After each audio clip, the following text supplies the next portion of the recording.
अब तक हम लोग देख चुके हैं जो चीजें भाग 1 से लेकर के संविधान के भाग 1 से लेकर के भाग 4 तक जो है हमने देख चुके हैं। 4 क तक देख चुके हैं, 4A तक। ठीक है जी।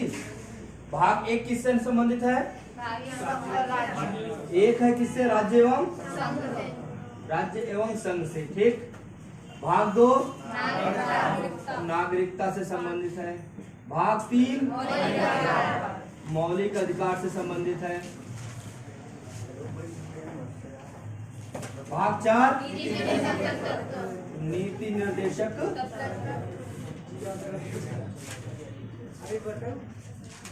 और भाग 5 किससे जुड़ा हुआ है? 4। ठीक है, मौलिक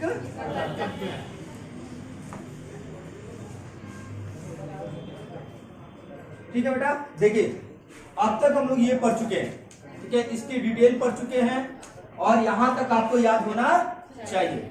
अब देखिए जो भाग 5 की हम बात करते हैं तो भाग 5 में 10 ठीक देखिए बेटा इसको। अब भाग 5 की जब बात करते हैं तो भाग 5 जो है वो संघ की बात करता है। किसकी बात करता है? संघ, या कहा जाए तो केंद्र सरकार की बात करता है कि भाग 5 जो है वो किसकी बात करता है? संघ की बात करता है। ठीक है, द यूनियन शब्द है भाग 5 का नाम। ठीक है, अब तक हम लोग देख चुके हैं 4 का। अब 5 जो है संघ। अब संघ में क्या आती है कि कार्यपालिका, विधायिका और न्यायपालिका, 3 चीजें होती हैं। 3 चीजें क्या होती हैं? इसको जानने से पहले समझ लीजिए कि जो भारत की संसदीय प्रणाली में या भारत के लोकतांत्रिक प्रणाली में जो शक्ति का विकेंद्रीकरण किया गया है वो 3 लेवल पे है। एक पहले समझ लीजिए विधायिका, एक कार्यपालिका और एक न्यायपालिका। ठीक है, और इन तीनों की चर्चा इस भाग 5 में है। यदि आपसे भाग 5 के बारे में पूछा जाता है तो अब देखिए राज्य में भी विधायिका होती है, राज्य में भी कार्यपालिका होती है और राज्य में भी न्यायपालिका होती है। ठीक है, इसलिए जो शक्ति का बंटवारा किया गया है 3 भागों में किया गया है। विधायिका का कार्य है कानून बनाना, विधायिका का कार्य क्या है? कानून बनाना। कार्यपालिका का काम है उस कानून को लागू कराना, और जब यदि उस कानून से संबंधित कोई विवाद हो तो न्यायपालिका का कार्य है उस कानून से संबंधित निपटारा। आगे समझे? ये 3 भागों में बटा हुआ है। अब यही तीनों हम संघ में भी देखेंगे और यही तीनों हम लोग राज्य में भी देखेंगे भाग 6 में। ठीक है जी। अब आइए तो जो संघ को बांटा जाए, जब बांटते हैं क्या जिसको बेटा संघ को बांटते हैं तो सबसे पहले जो आती है वो कार्यपालिका आती है। यदि संघ को बांटा जाए तो फर्स्ट कौन आती है? कार्यपालिका। अब चूंकि संविधान निर्माताओं ने सिस्टमैटिक रूप से रखा है, कार्यपालिका को समझा करके विधायिका समझाई जाती है। जब जनरली विधायिका होनी चाहिए, उसके बाद कार्यपालिका, फिर न्यायपालिका होना चाहिए, क्रम ये बेटर लगता है। ठीक है, तो अब कार्यपालिका जो है, दूसरा जो है आपकी कौन सी? विधायिका, और तीसरी जो है हमारी कौन सी? न्यायपालिका। ठीक है, अब विधायिका को एग्जीक्यूटिव बोलते हैं, एग्जीक्यूटिव, लेजिस्लेटिव और जुडिशियरी, 3 पोर्शन है। एग्जीक्यूटिव जो होता है, आप समझ लीजिए, आर्टिकल पर लिख लीजिए रटने वाला, 52 से लेकर के 51 तक पढ़े हैं। 51 और 50 कब पढ़ चुके हैं? 51 का कर्तव्य की बात। तो 52 से लेकर के 78 तक किसकी बात होती है? कार्यपालिका की बात होती है भाई।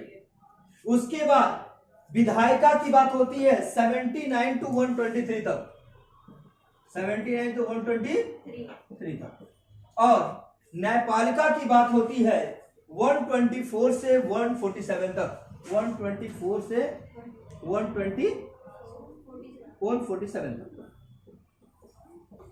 अब समझिए, ट्रिक समझना बेटा कि जैसे मान लीजिए आपको आर्टिकल नहीं याद होते हैं, तो मोटा मोटा यदि याद रहेगा तो मैंने बोला ना 51 तक आर्टिकल तो आपको कंठस्थ कर जाना है, 51 तक के आर्टिकल आपको याद रखने हैं।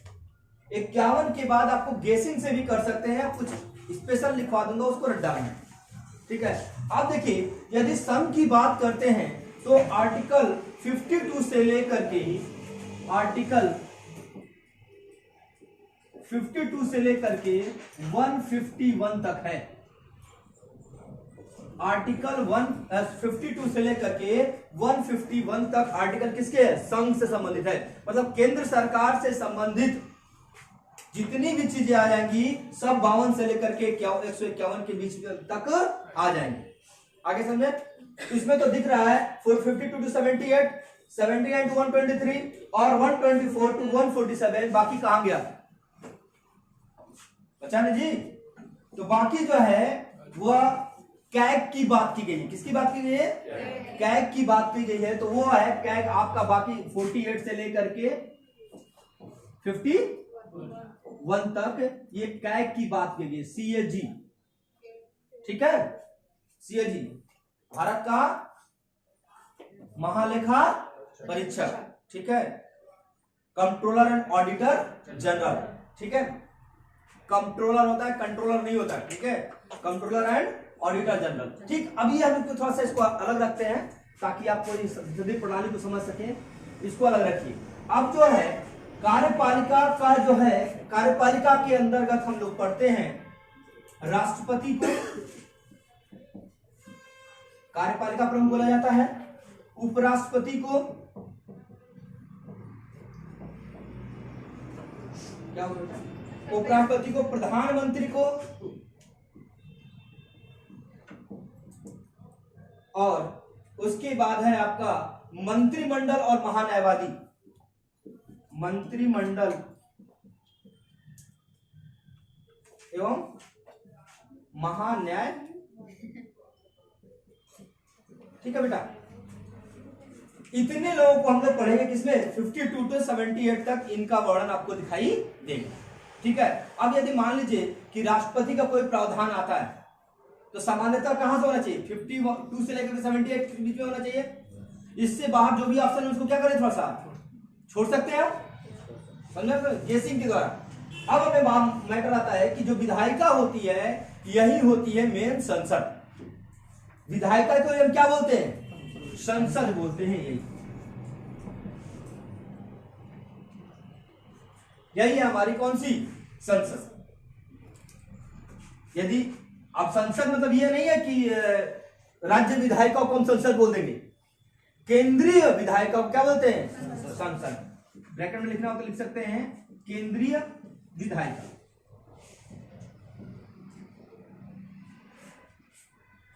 केंद्रीय विधायिका हो गया, हो गया। अब केंद्रीय विधायक को क्या बोलते हैं? संसद। इसको पूरा पढ़ना है, फिर इसमें कौन कौन होता है, कैसे होता है, ठीक है, वो देखा जाएगा। न्यायपालिका में यहां यदि हम पढ़ेंगे तो केवल सुप्रीम कोर्ट को पढ़ेंगे। किसको? सुप्रीम कोर्ट को। तो सुप्रीम कोर्ट से संबंधित कोई भी प्रावधान आर्टिकल आता है तो 124 टू 147 में टिक करेंगे। इधर उधर जाने की आवश्यकता ही नहीं है। आ रहा कि नहीं आ रहा? इसलिए मैं इसको कैटेगराइज कर रहा हूं। अब देखिए थोड़ा सा समझ लीजिए तीनों का रोल क्या है। एक एग्जांपल लेते हैं जिससे आपको क्या हो जाएगा, क्लियर हो जाएगा। इसका काम है क्या करना? कानून बनाना। इसका काम है क्या करना? कानून को लागू कराना। राष्ट्रपति, उपराष्ट्रपति, प्रधानमंत्री, मंत्रिमंडल आदि मिलकर के इस कानून को क्या करते हैं? लागू कराने कार्य करते हैं। और न्यायपालिका विवाद की स्थिति में क्या करती है? निपटारा करती है। जैसे एग्जांपल ले रहे, मान लीजिए कि एक क्षेत्र, बिल्कुल आसानी समझ आ जाएगा आपको। मान लीजिए कि सरकार जो है शिक्षा के प्रति अत्यधिक जागरूक है और जागरूक होने के बाद मान लीजिए कि सांसद लोग जो है सोचे कि हमारे क्षेत्र में शिक्षा का जो बच्चे इसलिए जो है नहीं पढ़ पा रहे हैं क्योंकि बच्चे क्या कर रहे हैं, क्लास में जाते हैं और सो जाते हैं। अब मान लीजिए क्षेत्र का पता चला तो वो क्या किए, विधायिका में है, सांसद और विधायक की बात कर रहे हैं, तो सांसद हमारे विधायिका में गए और उन्होंने क्या किया, सब लोगों ने तर्क रखा कि बच्चे क्लास में क्या हो रहे हैं, सो रहे हैं, तो कुछ कानून ऐसा बनाया जाए कि बच्चे क्या करें, पढ़ाई करें। तो हुआ कि भैया ऐसा काम किया जाए एक ऐसा कानून बनाया जाए जिसमें बच्चों को उल्टा लटका के पढ़ाया जाए। मान लीजिए कानून अटपटा कानून है, मान रहे हमने भी, तो लोगों ने मान लीजिए लोकसभा और राज्यसभा, इसके 2-3 हिस्से होते हैं, लोकसभा, राज्यसभा और राष्ट्रपति, ठीक है। अब जो है इसके जो 3 हिस्से हैं आपके, लोकसभा, राज्यसभा और प्रेसिडेंट की बात कर रहे हैं हम यदि, तो ये तीनों लोकसभा में मान लीजिए ध्वनि मत से पारित हो गया, लोकसभा पास हो गया, हाँ भाई अच्छा है, देश के भविष्य में बच्चे इनको व्यवस्था की जानी चाहिए। वो राज्यसभा में भी गया, राज्यसभा में मान लीजिए लोगों ने क्या कर दिया, पास कर दिया, राष्ट्रपति के पास गया, राष्ट्रपति ने क्या कर दिया, मोहर लगा दी। ये तीनों प्रक्रिया से होते हुए वो कानून बन करके चला गया। अब हर स्कूल में रस्सा भेजा जाने लगा, रस्सी, और वो लगाई जाने लगी, क्या चीज, हाँ, लटकाने के लिए व्यवस्था। और जैसे ही बच्चा क्लास में एंटर करे उल्टा लटका दिया, हर बच्चों को लटका दिया, पढ़ा रहे भाई कि सोए नहीं, माने कानून चल रहा है, अच्छा चल रहा है, बन गया। अब क्या होगा, 1-2 केस होंगे, और फिर क्या होगा, 1-2 केस को ध्यान में रखते हुए क्या किया जाएगा, मौलिक अधिकार के तहत आर्टिकल 21 के तहत क्या कर दिया जाएगा, अगर किसी बच्चे को मानो ध्यान चली गई या कुछ दिक्कत हो गया तो 21 के तहत तो कहां चला जाएगा, सुप्रीम कोर्ट चला जाएगा। आर्टिकल 32 का हवाला देते हुए रिट दायर कर देगा। अब सुप्रीम कोर्ट उस पर जांच करेगी और उसके बाद क्या करेगी, रिट जारी करेगी कि भैया ये क्या कर दिया। तो फिर से संविधान, फिर से जो है कानून का संशोधन किया जा सकता है। एक ही कानून में समझ आ रहा है नहीं बता। इसी तरह भारत में कानून बनता है, तीनों अपने स्वतंत्र हैं, तीनों क्या है, स्वतंत्र हैं, और तीनों एक दूसरे से क्या हुए हैं, जुड़े हुए भी हैं, ठीक है। विधायिका जब कानून बना रही हो तो स्वतंत्र होती है, कार्यपालिका जब कानून बन जाता है, जब कार्य को करा रही होती है, कार्यपालिका क्या होती है, स्वतंत्र होती है। और जब न्यायपालिका डिसीजन दे रही होती है या केस वहां चल रहा होता है तो न्यायपालिका भी क्या होती है, स्वतंत्र। तीनों एक दूसरे को क्या करते हैं, कंट्रोल करने का भी काम करते हैं, और तीनों स्वतंत्र भी। आगे समझे। अब कंट्रोल कैसे करते हैं, मान लीजिए कि इसमें से कोई डिस्टर्बेंस पैदा कर रहा है तो क्या कर सकते हैं, विधायिका में कानून बनाकर कंट्रोल कर सकते हैं, पद ही हटा देंगे, लाओ संविधान संशोधन ही कर देंगे, है कि नहीं है। तो समस्या हो जाएगी, मंत्रिमंडल में से जो है उसके कुछ अधिकारों को छीन लेंगे संसदीय प्रणाली से, है ना जी।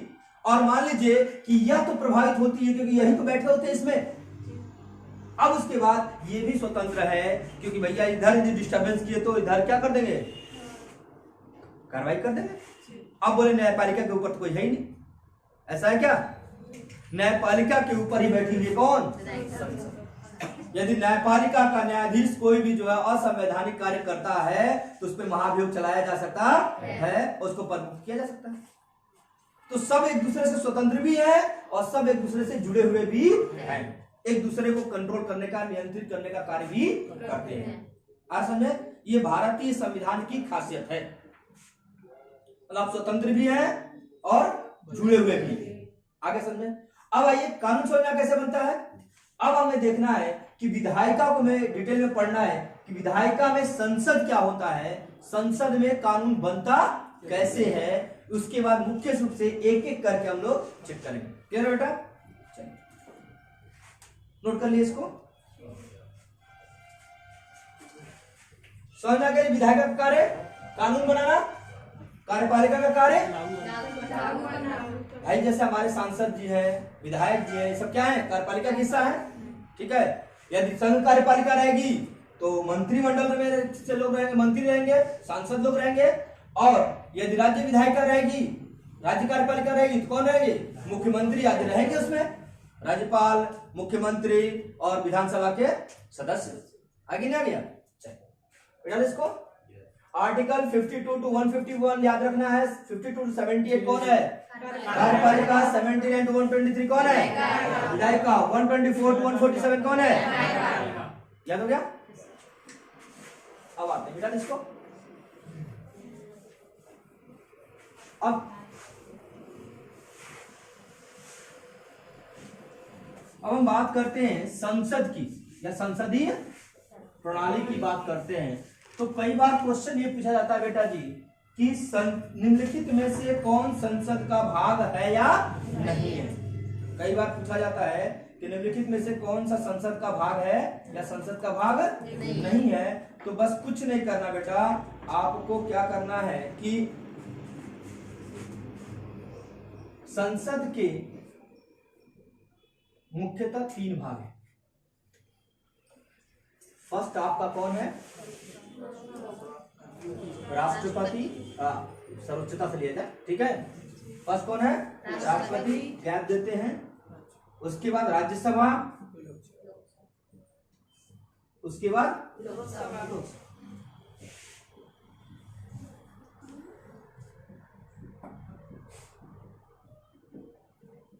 ठीक है, राज्यसभा और लोकसभा।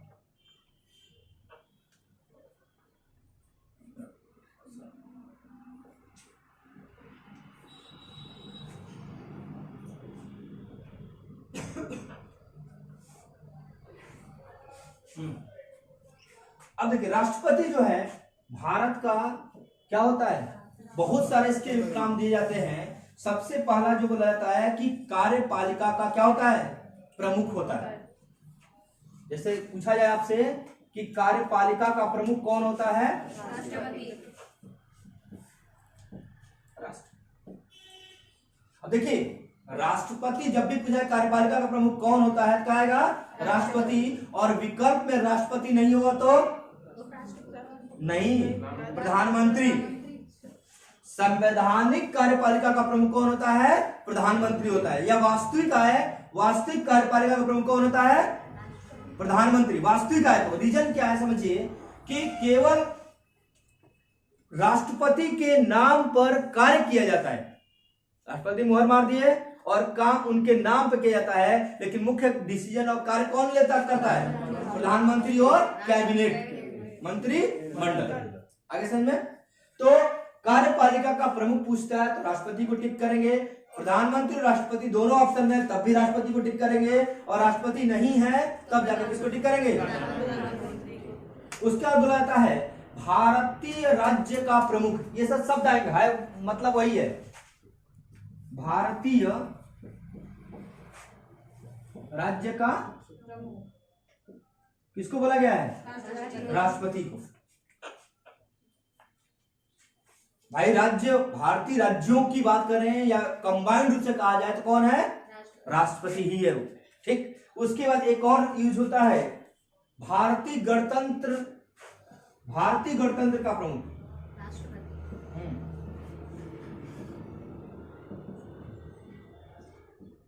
अब देखिए, भारतीय गणतांत्रिक राज्य है, यह खुद अपने आप में प्रमाणित करता है कि क्या होगा? चुना हुआ राष्ट्रपति होगा। ठीक है, राजतंत्र हमारे यहां नहीं है, प्रस्तावना में ऑलरेडी पढ़ चुके हैं। नेक्स्ट है आपका भारत का प्रथम नागरिक। ये सारे नाम इसी के हैं। भारत का प्रथम नागरिक, राष्ट्र की एकता, अखंडता एवं सुदृढ़ता का प्रतीक। राष्ट्र की एकता, अखंडता, एकता एवं अखंडता की सुदृढ़ता का प्रतीक। मतलब कहा जाए कि राष्ट्र की एकता और अखंडता का भी प्रतीक कौन है? राष्ट्रपति। मतलब कहा जाए कि पूरे भारत को क्या हुआ है, सेंटर में कौन है हमारा? राष्ट्रपति। सर्वे सर्वा। आ गया। एक और शब्द इसके लिए होता है जिसको लेकर अभी कंफ्यूजन है, सर्वोच्च कमांडर बोला जाता है। किसको? राष्ट्रपति को सर्वोच्च कमांडर। देखिए, इसको लोग बोल रहे हैं कि जो सीडीएस आने के बाद, सीडीएस आने के बाद राष्ट्रपति अब सर्वोच्च कमांडर नहीं रहा। ऐसा नहीं है। राष्ट्रपति जो है क्या है? सर्वोच्च कमांडर है, तीनों सेनाओं का प्रमुख है, तीनों सेनाओं का राजनैतिक कहा जाए नियंत्रण करने के लिए बनाया गया है सीडीएस। ठीक है, चीफ ऑफ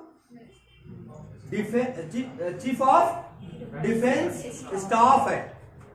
ठीक है, डिफेंस नहीं है, चीफ ऑफ डिफेंस नहीं है, ठीक है, चीफ ऑफ डिफेंस स्टाफ मतलब कहा जाए कि जो सर्वोच्च कमांडर अभी भी हमारा राष्ट्रपति है, राष्ट्रपति की मोहर से ही तीनों सेनाओं का कमांड कार्य करता है। बशर्ते कि यह होता था कि पहले क्या होता था कि पहले जो भी तीनों सेनाओं के प्रमुख होते थे, सैन्य चाहे आपका एयरफोर्स का हो, चाहे नेवी का हो, चाहे आर्मी का हो, वह तीनों अलग अलग जाकर के प्रधानमंत्री को एडवाइस देते थे या कानून के बारे में डिस्कशन करते थे, फिर प्रधानमंत्री राष्ट्रपति के पक्ष रखते थे। अब समस्या यह थी कि तीनों सेनाओं के लिए हो सकता है कि जो प्रधानमंत्री है, हो सकता है प्रधानमंत्री या उसके जो है इतना एलिजिबल न हो या इतने जो है क्या हो सलाह को समझने लायक न हो टेक्निकल चीजों को, तो उसके लिए एक नया पोस्ट क्रिएट किया गया कि तीनों सेना रिपोर्ट करेंगे किसको? सीडीएस को, चीफ डिफेंस स्टाफ को, चीफ ऑफ डिफेंस स्टाफ को सपोर्ट रिपोर्ट कर देगी और वह जो है वह तीनों सेनाओं के कंक्लूजन को किसको बता देगा? प्रधानमंत्री कैबिनेट को बताएगा और कैबिनेट राष्ट्रपति को इन्फॉर्म कर देगा। आ रहा समझ में? इससे क्या होगा कि जब आर्मी का ही व्यक्ति रहेगा, आर्मी इन द सेंस तीनों सेनाओं की डिफेंस की बात कर रहा हूं मैं, तीनों सेनाओं का जो हेड रहेगा वो सेनाओं से संबंधित टेक्निकल चीजों को बेहतर रूप से समझ पाएगा। आगे इसलिए नया तो सीडीएस मत जानिएगा, सीडीएस बने क्या है? यह राष्ट्रपति से अलग है और यह सीडीएस है सर्वोच्च कमांडर। ठीक है जी, सीडीएस कौन है समय? हाँ, 1 जनवरी 2020 से शुरू हुआ सीडीएस का पोस्ट बनाया गया, 1 जनवरी 2020 से। Bipin Rawat, general Bipin Rawat, general Bipin Rawat. ठीक है, हाँ, फुल फॉर्म है chief of defence staff, chief of defence staff. आगे समझा बेटा, समझिए कार्यपालिका प्रमुख क्यों बोला गया है कि जितने भी कार्य किए जाएंगे भारत में सब किसके नाम से किए जाएंगे? राष्ट्रपति के नाम से किया जाएगा, तो कार्यपालिका का प्रमुख हो गया। ठीक, भारतीय राज्य का प्रमुख है, भारत को राज्य भी बोला गया, बोला ना कंट्री सब नहीं यूज करते, क्या करते हैं? स्टेट यूज करते हैं। तो भारतीय राज्य का भी प्रमुख है कौन? ठीक, भारतीय संघ का भी प्रमुख कौन कहलाएगा? राष्ट्रपति। भारतीय गणतंत्र मैं बता ही चुका हूं ऑलरेडी, भारत एक गणतांत्रिक देश है जहां हम प्रत्यक्ष रूप से या अप्रत्यक्ष रूप से क्या करते हैं? अपना सर्वोच्च जो है पद चुनते हैं। ठीक है, नियुक्त नहीं करते, नियुक्त अलग होता है, इलेक्टेड होता है। उसके बाद भारत का प्रथम नागरिक यही होता है, हाँ, फर्स्ट सिटीजन ऑफ इंडिया। ठीक है, उसके बाद राष्ट्र की एकता, अखंडता की सुदृढ़ता का प्रतीक, मतलब यदि सेंटर में कोई कमांड है तो माना जाएगा क्या चीजें, सब चीजें इसके इर्द गिर्द नियंत्रित हो रही हैं। आप देखे होंगे, मैंने बोला था कि भारत के राष्ट्रपति को यदि देखना है तो परिवार की बुजुर्ग को देखिए, घर के जो दादाजी आपके होते हैं वो क्या होते हैं? राष्ट्रपति होते हैं। वो जब तक है तब तक लोग क्या करते हैं? इकट्ठा रहते हैं, कोशिश करते हैं कि एकत्रित क्या रहे, बने रहें। और जैसे ही दादाजी क्या हुए, हाँ, घर क्या हो जाते हैं? बट जाते हैं, अलग अलग हो जाते हैं। आ समझे? तो दादाजी का होना घर में क्या है? बहुत जरूरी है भाई। कोई घर में समस्या आ गई तो अनुभव ज्यादा है, बताएंगे, लेकिन क्या करते हैं हम? उनके नाम पर सारा कार्य करते हैं, लेकिन क्रेडिट उनको नहीं देते। यही भारत का क्या है जी? राष्ट्रपति का भी पद है। कार्य सभी जो है कौन कर रहा है? प्रधानमंत्री, कैबिनेट कर रही है, लेकिन नाम किसका लगाया जा रहा है? मोहर कौन मारेगा? अब भाई मैं सीधा बोलता हूं कि अब वृद्धावस्था में उनको क्या करिए? राय लेने के लिए रखिए ना, जरूर थोड़ा भगाएंगे उनको, दादाजी को भगाएंगे नहीं, तुम करके आओ। तो जनता जिसको चुन के भेजी है वो क्या करें? हमारे लिए बेहतर कानून बनाए और उनसे क्या करा लें? पास करा। कई जगह आता है कि भारत का राष्ट्रपति क्या है? एक रबर स्टैंप है, ऐसा नहीं है। केवल रबर स्टैंप ही नहीं है भाई, वैल्यू है उसकी। जैसे मैं बोलता हूं कि थोड़ा सा आपको देखना हो तो देख सकते हैं, जो राजा का पद होता था लगभग हमारे राष्ट्रपति जैसा ही होता था, लेकिन थोड़ा सा राजा को पावर ज्यादा थी और हमारे राष्ट्रपति की पावर थोड़ा सा कम है, क्योंकि हम लोकतांत्रिक देश हैं। आया समझ में? जिस तरह हम लोग देख सकते हैं गवर्नर जनरल, वायसराय थे, उसी तरह हमारा क्या है आज राष्ट्रपति है। लेकिन अंतर क्या था, गवर्नर जनरल के पास पावर थोड़ा ज्यादा थी, हमारे राष्ट्रपति के पास पावर कम है। हम बोझ नहीं देना चाहते, सीधा बात है भाई। हमारा घर का मुखिया है, हम उस पर बोझ नहीं डालना चाहते हैं, बस राय के लिए रखें। हर जगह दिखा तो रहे कि बड़ा है, हमारे साहब है, राष्ट्रपति है कि नहीं है? तो हमारे लिए क्या है, वो सर्वोच्च है। और इसीलिए बोला गया सर्वोच्च पद माना गया भारत का कौन सा, राष्ट्रपति। ठीक है, सर्वोच्च पद बोल सकते हैं, कौन सा, राष्ट्रपति का पद है। सर्वोच्च पद भी जोड़ लीजिए।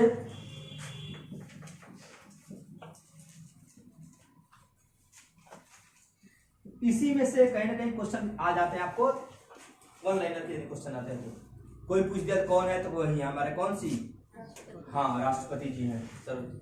ठीक है, अब जैसे बोला जाता है कि तीनों सेनाओं का राजनैतिक कमांडर कौन होता है, राजनैतिक जब आ जाएगा, पॉलिटिकल कमांडर बात करते हैं, कौन होता है, प्रधानमंत्री। तो कहीं नोट करके इसको वही लिख लीजिए, क्योंकि तो ये कंफ्यूजन होना चाहिए बेटा। सीडीएस के आने से बच्चे कंफ्यूज होने लगे हैं। तीनों सेनाओं का राजनैतिक प्रमुख कौन होता है, प्रधानमंत्री। अब देखिए, आगे बढ़े, अब समझिए बेटा। अब हमें देखना है क्या चीज, राज्यसभा। देखिए ये अभी इसमें बता नहीं रहा हूं कि राष्ट्रपति का इलेक्शन कैसे होता है, राष्ट्रपति चुना कैसे जाता है, क्या एज होनी चाहिए, सब चीज हम लोग क्या पढ़ेंगे, कल पढ़ेंगे। ठीक है, एक एक चैप्टर पूरा राष्ट्रपति को उठाएंगे, तो राष्ट्रपति को कंप्लीट करेंगे, फिर लोकसभा राज्यसभा उठाएंगे, फिर लोकसभा उठाएंगे। ठीक है, फिर इसी में प्रधानमंत्री और कैबिनेट की चर्चा करते हुए निकल जाएंगे। ठीक है जी, तो एक एक दिन की क्लास रहेगी। लेकिन पहले समझ लीजिए कि संसद के तीनों भाग में है, मेन फैक्ट को समझ लीजिए। आ गया, दूसरा है राज्यसभा होता है, बेटा इसको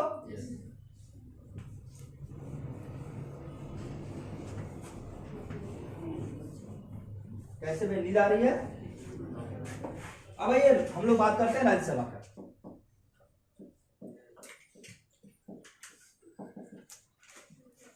राज्यसभा की बात करते हैं हम लोग, तो इसको जो है 1954 से पहले, 1954 से पहले इसको राज्य परिषद कहा जाता था। क्या कहा जाता था, राज्य परिषद। ठीक, 1954 से पहले इसको राज्य परिषद बोला जाता था, लोकसभा को जनता सदन बोलते थे। अभी देखेंगे। ठीक है, अब जो है जैसे कभी कभी क्या आता है ना कि आ जाता है संसद के कौन कौन से भाग हैं, तो क्या हो गया, राष्ट्रपति, लोकसभा, राज्यसभा। ऑप्शन में दे राज्यपाल है तो राज्यपाल नहीं होगा, आगे समझ में, प्रधानमंत्री होगा तो नहीं होगा, तीन ही होंगे। संसद के तीन ही भाग हैं, कौन कौन, राष्ट्रपति और दो ही सेलेक्ट करना हो तो क्या हो जाएगा, राष्ट्रपति और सदन। राष्ट्रपति और सदन, सदन दो हैं, राज्यसभा और लोकसभा। द्विसदनात्मक प्रणाली है ना भारत में, तो राज्यसभा और लोकसभा, तो सदन भी बोल सकते हैं। ठीक, अब आइए हम लोग बात करते हैं थोड़ा सा, राज्यसभा को जो है अनुभवी सदन भी बोला जाता है। क्या बोला जाता है, क्यों बोलते हैं भाई,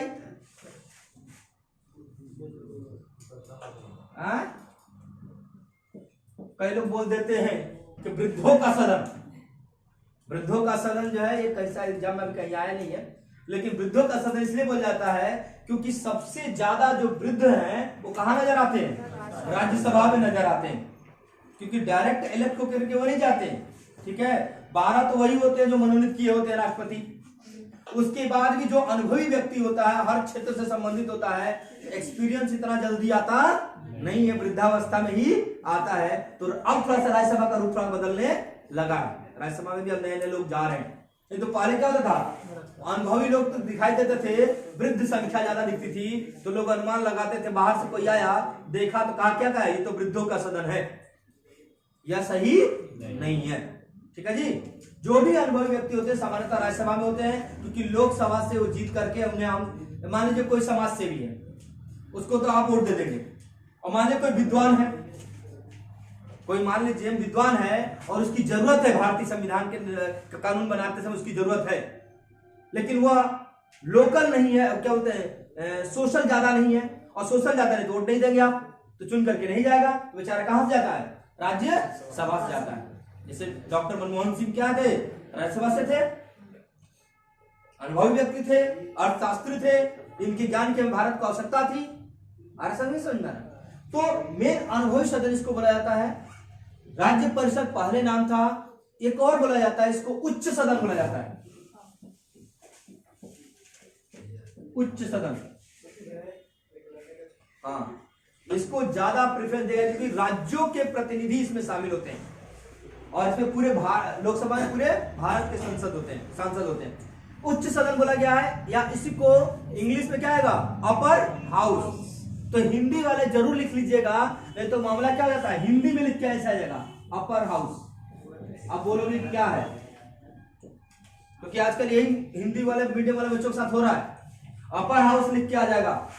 अब बोलेंगे इसकी तो हमें पढ़े ही नहीं, हमने तो उच्च सदन पढ़ा हुआ है, ठीक है। और कंफ्यूज करना होगा उसको एग्जामिनर को, तो क्या करेगा, अपर सदन, आधा हिंदी और आधा, इसकी प्रॉब्लम है भाई एग्जामिनेशन। देखिए आप पेपर उठा के देखिए, आधा हिंदी इंग्लिश दे दिया अपर, जो शुरू वाला था कंफ्यूज करने के लिए, अब पीछे सदन दे दिया। अब सोचिए यार, राज्य सदन तो पढ़ा था, लोक सदन तो पढ़ा था, ये कौन सा नया सदन आ गया, अपर सदन है।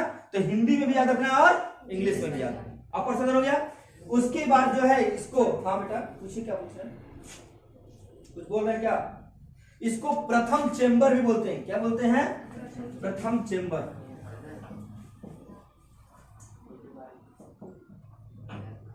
किसको, राज्यसभा को प्रथम चेंबर भी बोलते हैं।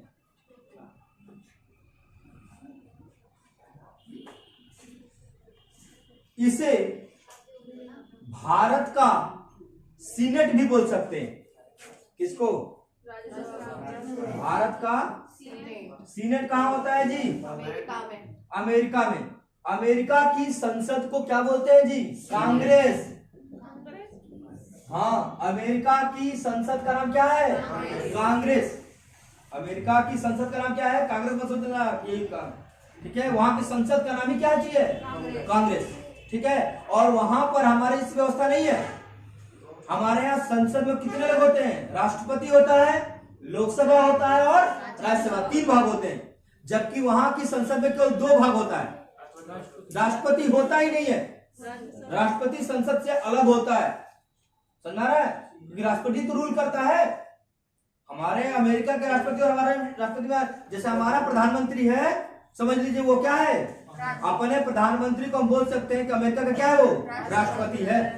आगे समझ में तुलना कर रहा हो तो। अब जो है इसके 2 भाग होते हैं, एक होता है सीनेट, 2 सदन इसके भी होते हैं। एक क्या होता है, सीनेट, यदि अमेरिका की बात करें तो एक होता है सीनेट और दूसरा होता है House of Lords. Sorry sir, एक मिनट, नहीं, हाँ, house of Representative, House of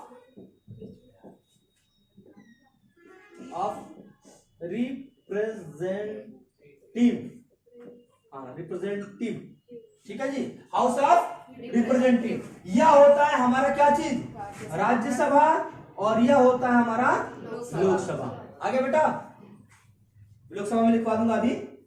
ये अमेरिका के कांग्रेस का 2 भाग है। तो अपने राज्यसभा को हम क्या बोल सकते हैं, भारत का सीनेट।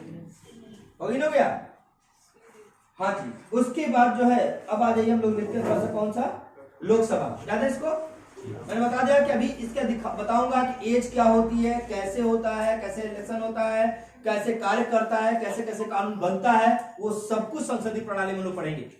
अभी केवल मैं आपको रूबरू करा रहा हूं संसद से कि संसद में कौन कौन से भाग हैं और कैसे वो कार्य करते हैं, ठीक। उसके बाद आ रही लोकसभा। याद है इसको,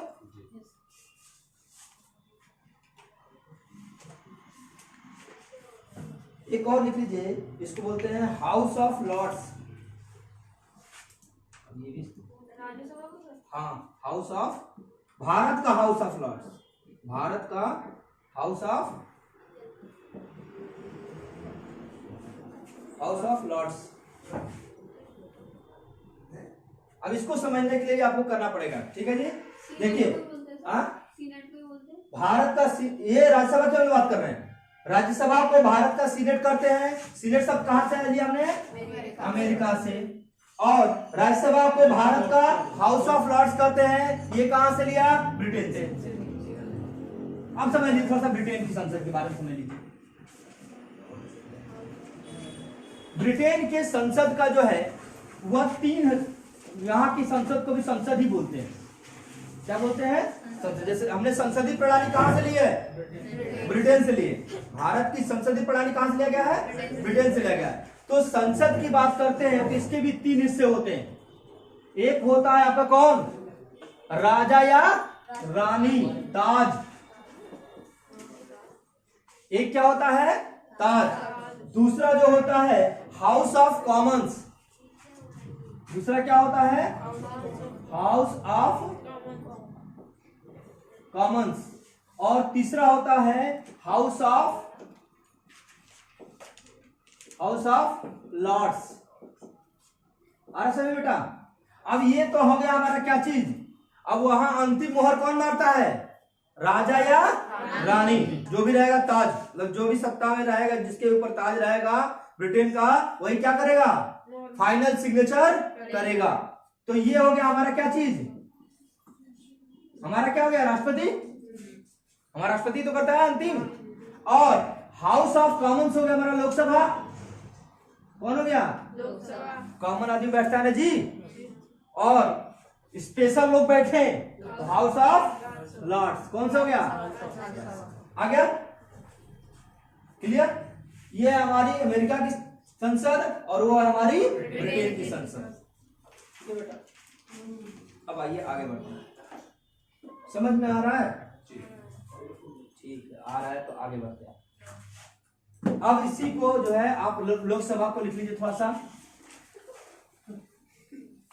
कैसे बात कर रहे हैं भाई?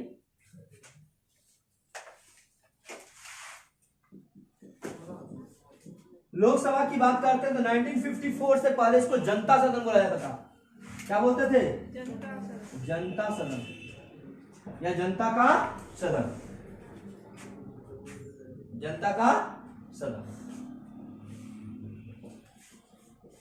हो गया ना। हाउस ऑफ कॉमन्स, कॉमन लोग बैठे।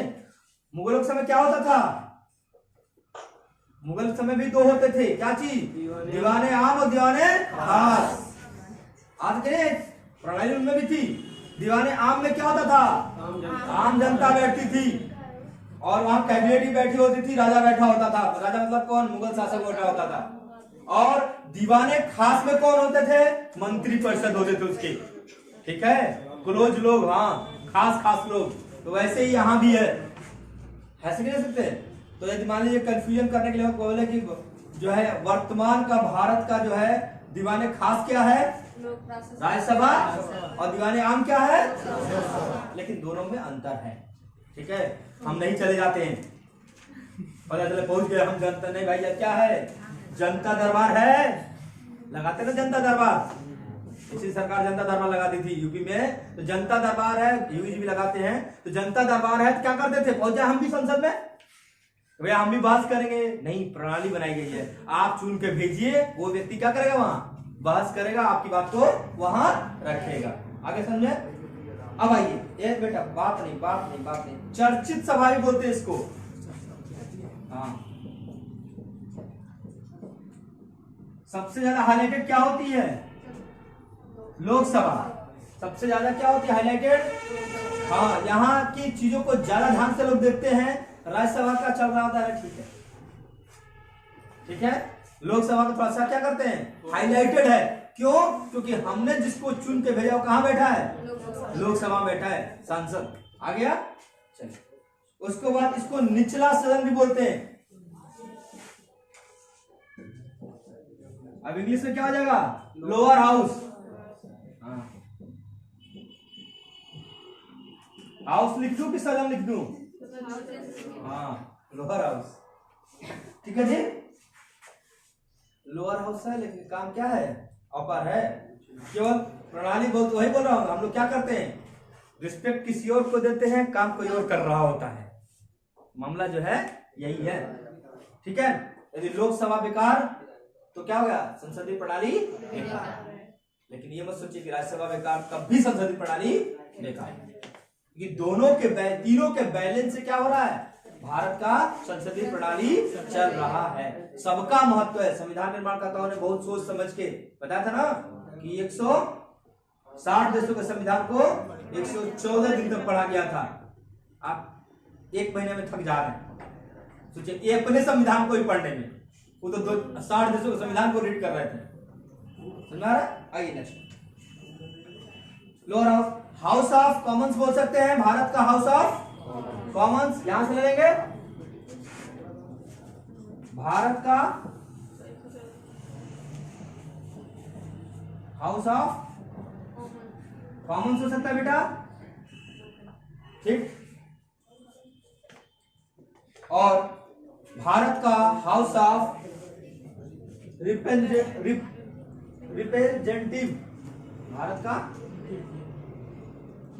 भारत का हाउस ऑफ रिप्रेजेंटेटिव,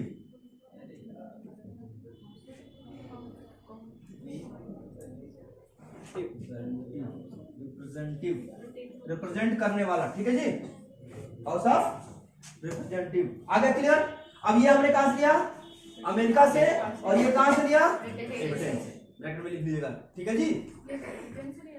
कौन सा? हाँ, ये वाला कहां से, हाउस ऑफ कॉमन्स ब्रिटेन का है, और हाउस ऑफ रिप्रेजेंटेटिव कहां का लिया है, अमेरिका का। आगे समझे? अब आइए, आपका लगभग संसद का भाग हमने कंप्लीट कर लिया। अब एक एक करके करेंगे, राष्ट्रपति, उसके बाद लोकसभा, और उसके बाद राज्यसभा, या राज्यसभा लोकसभा कर लेंगे। अब थोड़ा सा एक चीज और देख लीजिए ताकि आपको डाउट ना रहे, क्या जिसको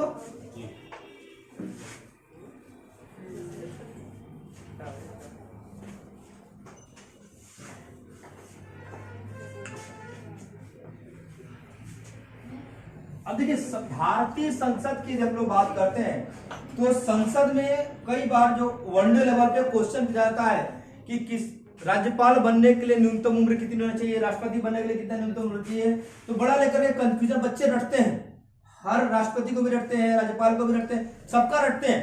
रटना नहीं, मैंने बता दिया कि संविधान में कुल मिलाकर के 5 एज है। भारतीय संविधान में 5 एज की चर्चा की गई है, इसके सिवा किसी एज की चर्चा नहीं है पूरे में।